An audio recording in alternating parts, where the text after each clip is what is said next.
tidak ada satupun para penghafal Al-Quran ketika dimakamkan dimanapun hancur. Itu masih yang menghafal. Orang tua saja yang memiliki anak-anaknya menghafal Al-Quran, jasad dari orang tuanya juga dijaga Allah.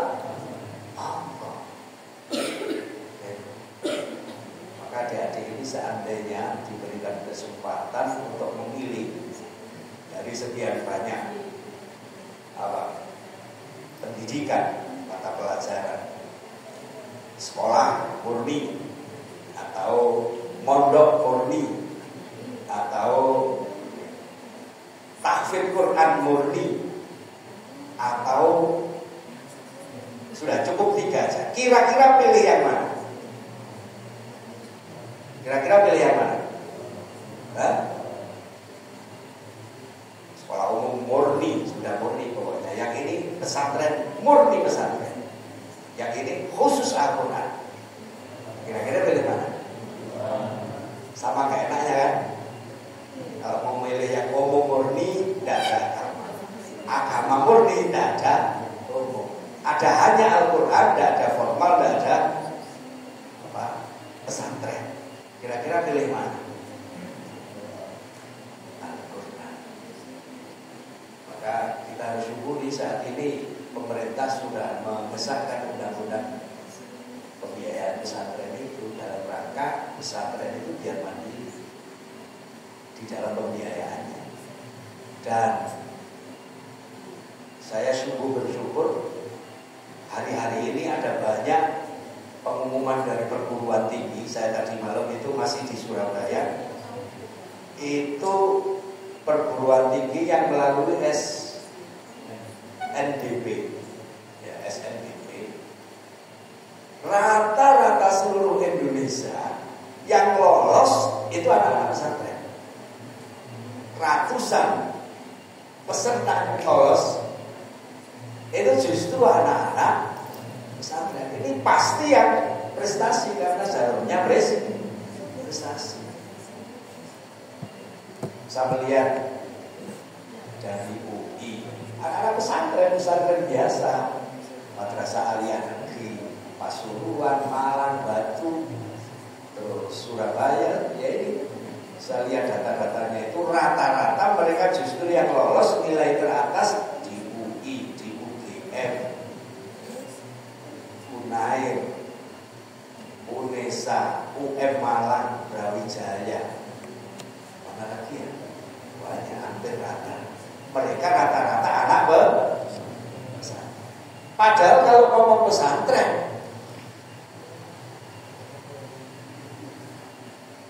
kira-kira waktu untuk main dengan waktu untuk tidak main itu lebih banyak mana? Anak pesantren itu rata-rata lebih banyak mainnya apa enggak? Sedikit mainnya.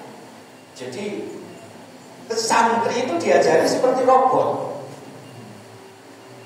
Dalam 24 jam bangun jam sekian. Setelah itu ke kamar mandi, habis itu tahajud sebentar, habis itu subuhan, habis itu terus Al-Quran sebentar, habis itu terus sampai sekolah formal, sampai pulang, itu sampai tidur lagi ditulis semuanya. Itu kan seperti roh. Tapi sungguh Allah membuka saat ini justru di banyak perguruan tinggi negeri yang diterima mahasiswa berprestasi itu dari kalangan santri. Ada apa dengan santri? Wong santri yo gizi yo ora patek. Ono panganane yo sak. Ono yo olahraga yo kan itu. Terus dikongkon rapi yo gak iso kan? Bisa gak? Santri kongkon rapi lah angel lah. Kadang itu karena saya sendiri kan dari 2005 merintis pesantren dan saat ini sudah ada 400-an santri itu dari mulai yang jenjang MTS, Aliyah, S1, S2, S3. Jadi satu komplek gitu. Jadi dari beberapa jenjang ini kalau gurunya tidak pinter-pinter tidak mungkin bisa ngajar. Wong dari jenjang MTS kemudian S3 jadi sah. Ayo kira-kira diajar apa? Tidak bisa. Maka sekarang itu sebagaimana tadi saya bilang istantik Al-Quran, ajak ngomong Al-Quran ini. Al-Quran dibiarkan tidak akan ada manfaatnya. Apa manfaatnya? Wong megang aja tidak mau, dengar aja tidak mau. Dia akan jauh dari Al-Quran. Maka orang yang menjauh dari Al-Quran sesungguhnya bukan orang yang tidak mau Al-Quran. Bisa jadi kita yang tiap hari di atas lemari ada Al-Quran tapi tidak pernah membuka Al-Quran. Istantik Quran. Sudah Mas Afif dimulai dari itu. Kiat sukses.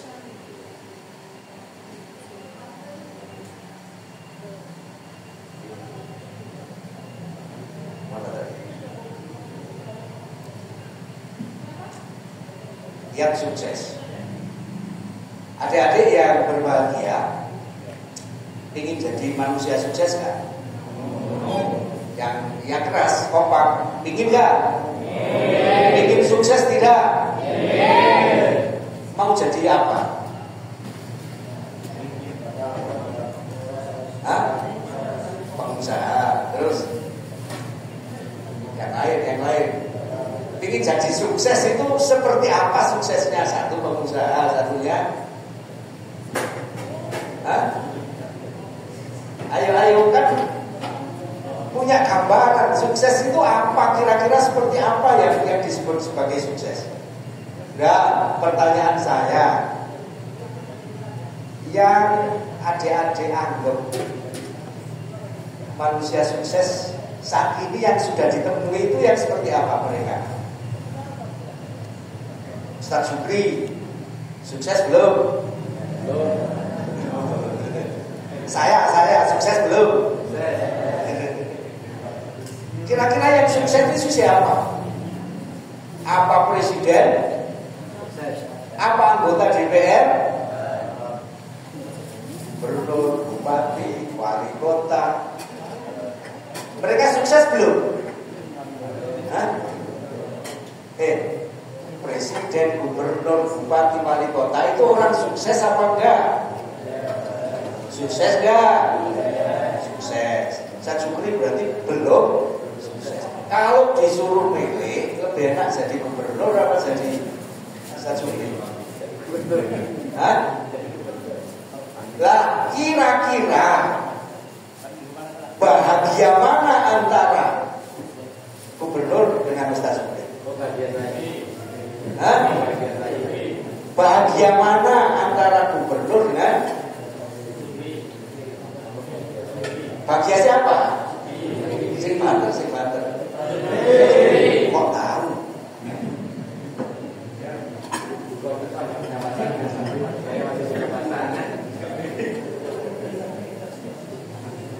Ada seseorang, ya saya punya jamaah. Ini kembali lagi dulu yang tadi kiat sukses mengikuti sesi ini. Satu, mulailah dengan membaca Bismillahirrahmanirrahim. Apapun yang akan kita lakukan, jangan pernah meninggalkan nama Allah.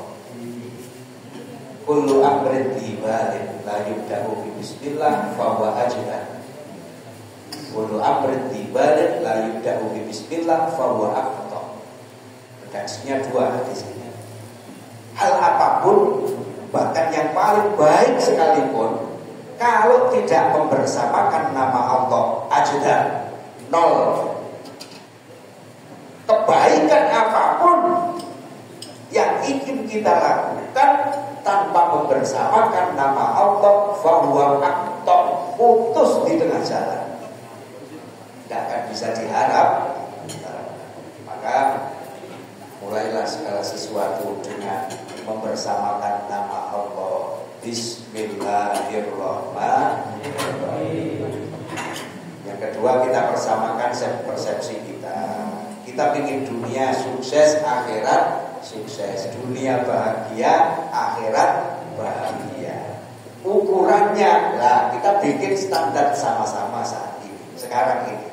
Maka tadi saya sampaikan, kira-kira Ustaz Supri sama gubernur itu lebih bahagia mana? Kaya mana? Uangnya lebih banyak mana gubernur sama Ustaz Supri? Berarti orang yang punya uang banyak pasti tidak bahagia. Berarti Ustaz Supri yang gak punya uang gak bahagia. Berarti kira-kira apa yang membuat bahagia? Kenapa orang rebutan ingin jadi gubernur? Gajinya banyak gak gubernur? Banyak. Banyak mana sama Ustaz Supri? Pak Sukri. Kok pilihnya ke Ustaz Supri bukan gubernur? Paham. Padahal gajinya lebih banyak. Kira-kira orang yang suka dengan gubernur dengan yang tidak suka dengan gubernur lebih banyak mana? Lebih banyak yang suka apa yang gak suka? Suka. Bisa ya. Kalau kau satu lebih banyak yang suka apa yang gak suka? Oh betul ya. Kan ketok ini jumlahnya. Orang kaya itu biasanya disukai orang kan? Habis. Orang kaya itu biasanya disukai orang apa enggak? Orang yang gak punya uang sama sekali itu biasanya disukai orang enggak? Karena muncul bonus. Kalau ingin disukai orang berarti harus punya uang. Kalau harus punya uang harus kaya. Kalau kaya berarti jadilah gubernur biar disukai banyak orang. Gitu kan? Maka kita harus pahami bahagia itu ada di hati. Maka kur yang kedua, kalau tadi istantik Al-Quran, ajak ngomong Al-Quran itu baca aja, paham gak paham, baca aja.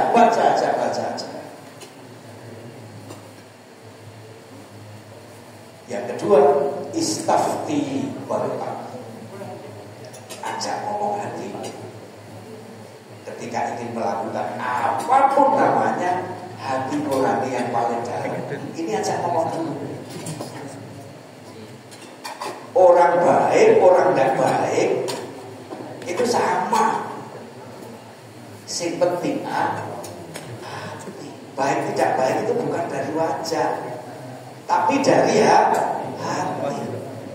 Hatinya baik, orang ngomongnya pasti baik. Hatinya jelek, ngomong pasti jelek. Maka kalau ingin melakukan sesuatu, ajak ngomong dengan baik-baik hati ini. Kalau hati kecil ini ngomong lakukan, berarti itu jauh baik.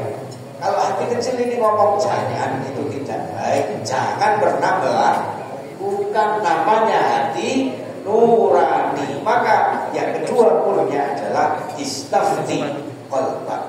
Hatimu jadikan sebagai fatwa. Insya Allah kalau hati nurani ini tidak akan pernah mengajak kepada kemaksiatan. Dah, saya nanya, maling itu tahu nggak mencuri itu dosa?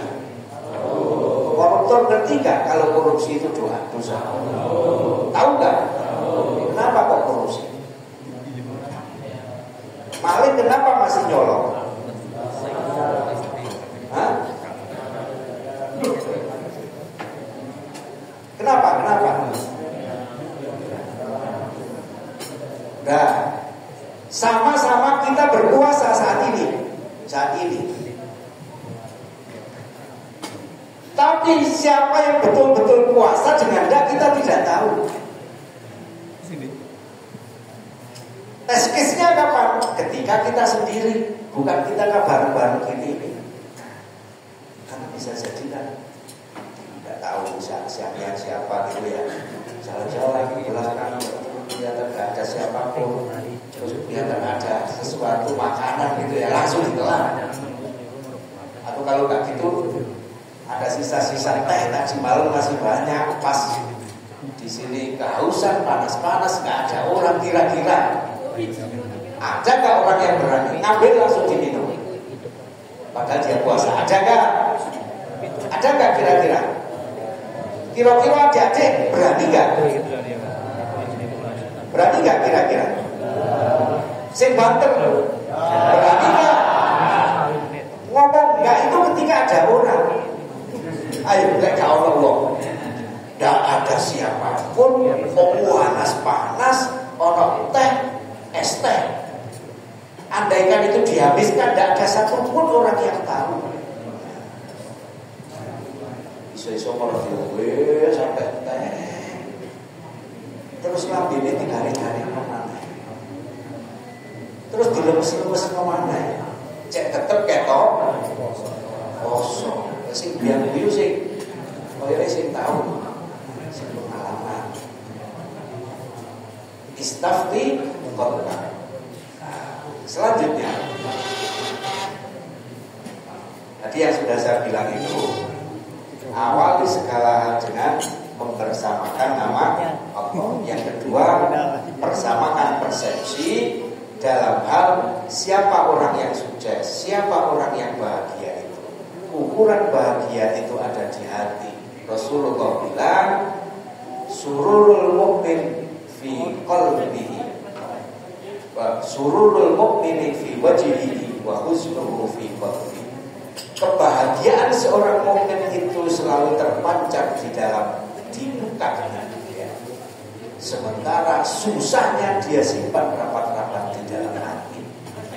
Disebut sebagai orang mukmin ketika mukanya tidak pernah menampakkan kesusahannya, meskipun hakikatnya dia susah.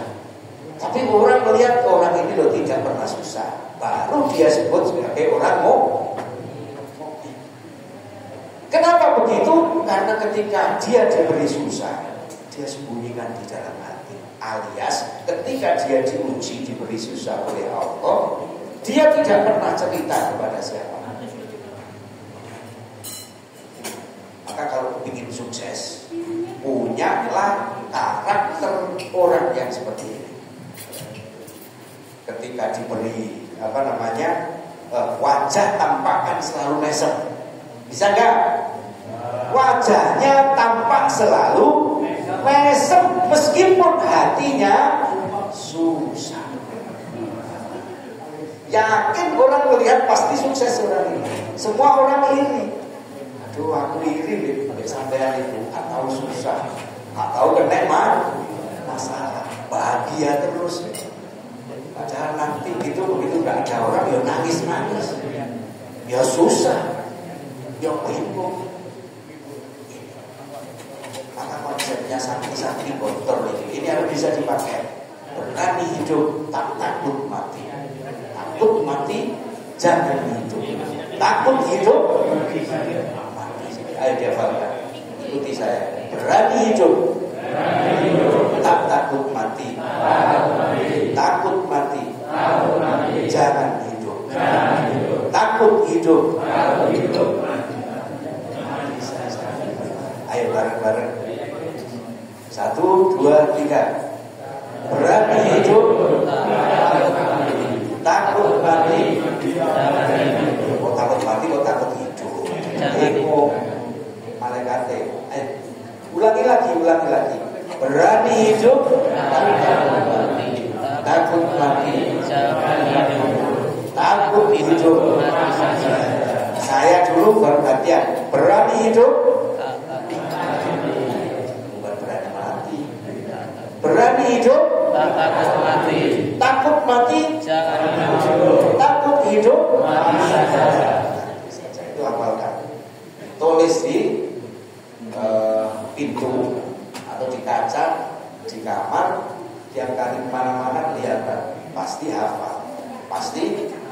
Yang kedua, tulis tadi itu moto hidup juga. Sururul mu'min fi wajhihi wa husnuhu fi qalbi. Muka seorang mukmin selalu bahagia karena susahnya dia taruh di dalam hati. Selalu kelihatan bahagia. Yang ketiga, konsentrasi Orang konsentrasi itu modal utama.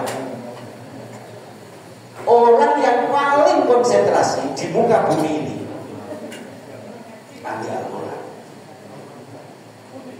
Percaya nggak?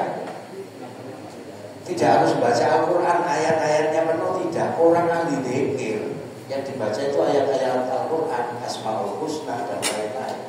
Itu orang-orang yang diberikan super. Coba tanya Uin Maliki Malang, siapa santri yang paling berprestasi? Pasti penghafal. Siapa mahasiswa yang berprestasi dari mulai yang eksak, mulai kimia, fisika, biologi, ilmu umum, sosial, antropologi, sosiologi, semuanya pasti penghafal Al-Quran lagi.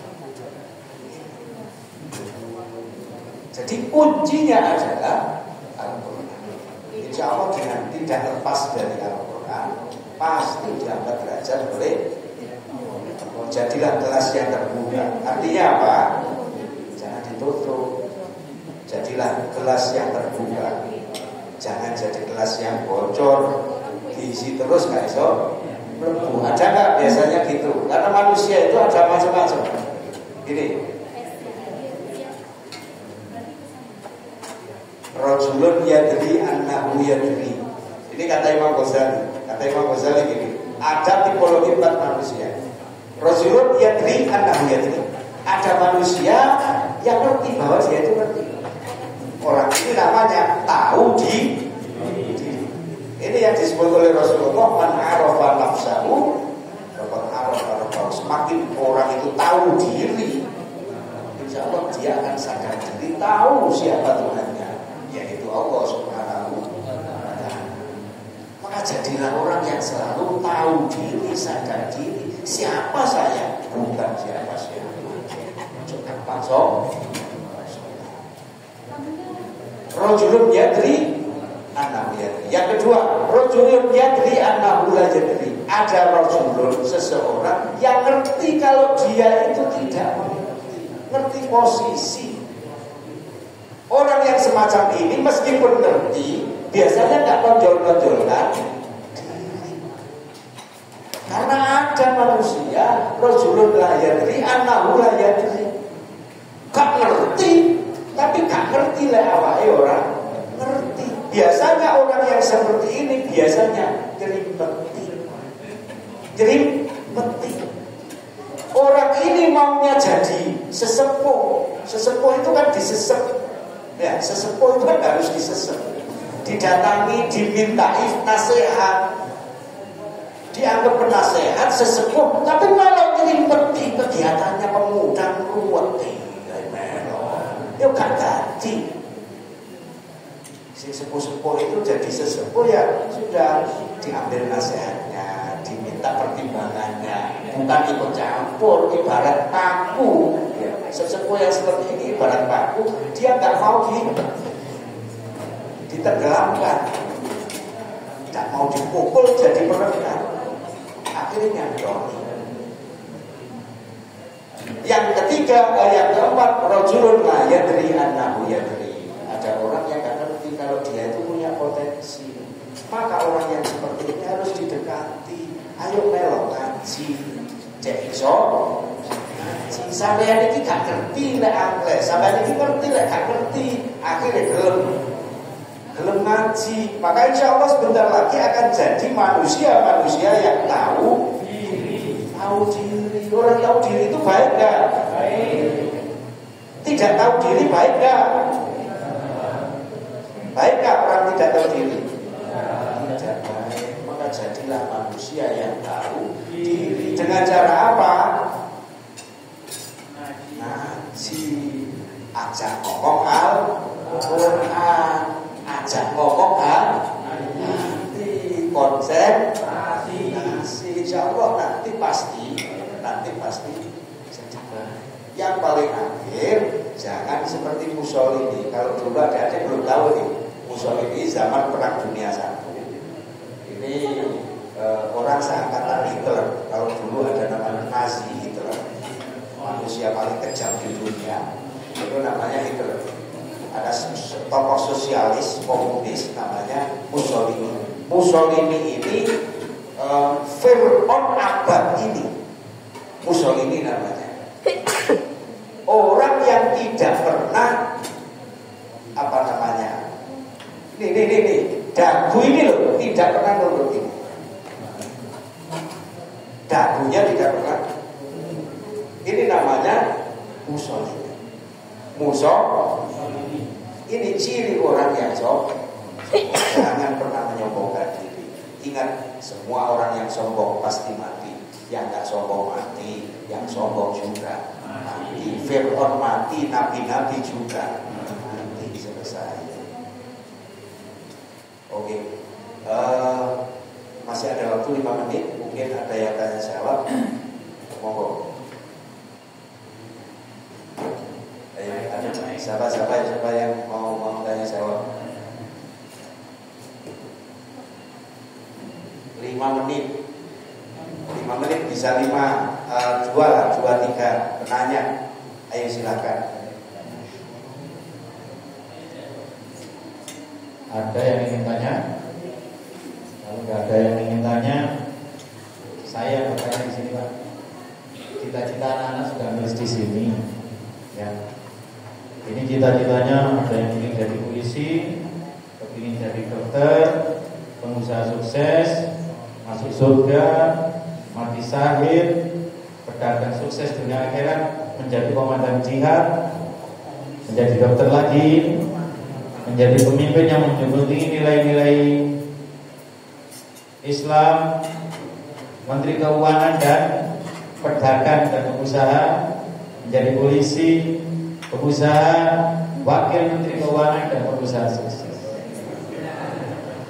Pak, yang ingin jadi wakil menteri keuangan akan apa? Yang sudah terus kecil misalnya. Siapa? Ya. Berikan apa harus wakil menteri bukan menterinya? Berikan alasannya dengan cita-cita Anda ini. Mudah-mudahan oleh Allah ijabah ini bulan Ramadan. Dan waktu ijabah. Pak Sukri doakan semua cita-cita Anda dijabah oleh Allah. Tapi kata kuncinya sebagaimana 4 yang sudah diterangkan oleh beliaunya Bapak Muhammad Sipaudi. Oke, silakan yang ingin jadi menteri keuangan tadi. Yang sudah disiapkan apa? Saat ini yang sudah disiapkan apa?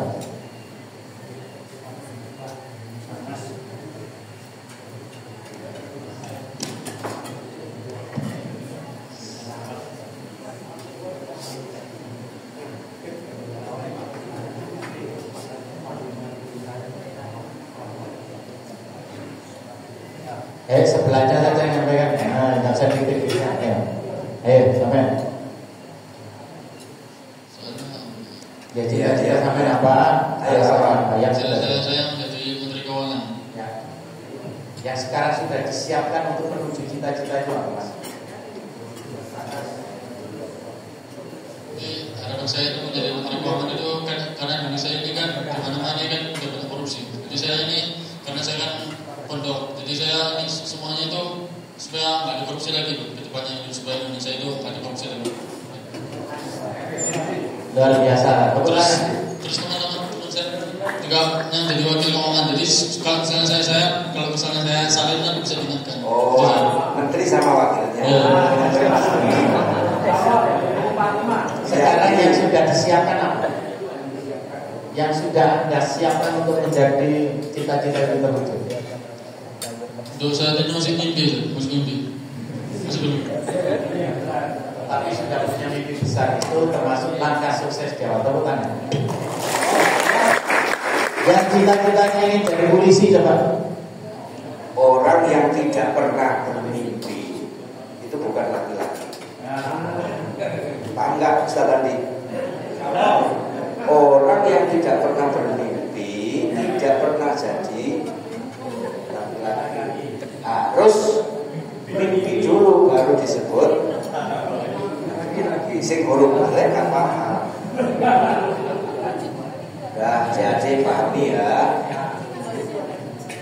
Kunci sukses di dunia, pegang kuncinya ilmu. Kepingin sukses akhirat juga ada kuncinya. Pegang apa? Ilmu. Semuanya lewat ilmu. Dunia dan akhirat kuncinya adalah ilmu. Gak ada ilmu dunia, urusan dunia gak ada pahalanya, gak ada. Urusan dunia pun niatnya karena Allah jadi akhirat. Bukan hanya dunia, tapi juga itu loh. Semuanya harus pakai ilmu. Maka tadi ketika ditanya Ustaz Syukri, apa sekarang yang punya siapkan? Ilmu. Ke ilmu itu ya apa? Sinau. Ya kan? Belajar. Ojo males. Malesan. Syukur-syukur. Ya syukur-syukur. Yo ngaji, yo belajar, sinau, poso, qiyamul lail, gitu kan? Siapa suruh? Yang lain mana? Ada lagi nggak? Saya kepingin muji konsentrasinya, khususnya ada ini. Muji konsentrasi nggak? Maghrib kurang, itu masih lama ya? Ini kelemahan ini sekarang setengah 6. Berarti sekarang sudah? Setengah 6. Sudah dan sekarang? Belum.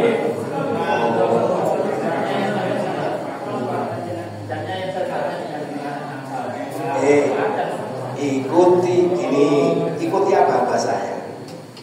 Konsentrasi. Ikuti kata-kata yang diucapkan oleh Yasin. Yasin bilang pegang jidat. Loh, nyanggung. Sesuai. Ikuti kata-kata yang diucapkan Yasin. Yasin bilang pegang jidat. Yasin bilang pegang jidat. Yasin bilang. Yang benar yang mana? Ikuti kata-kata yang diucapkan Yasin bilang daku. Jidat. Makan.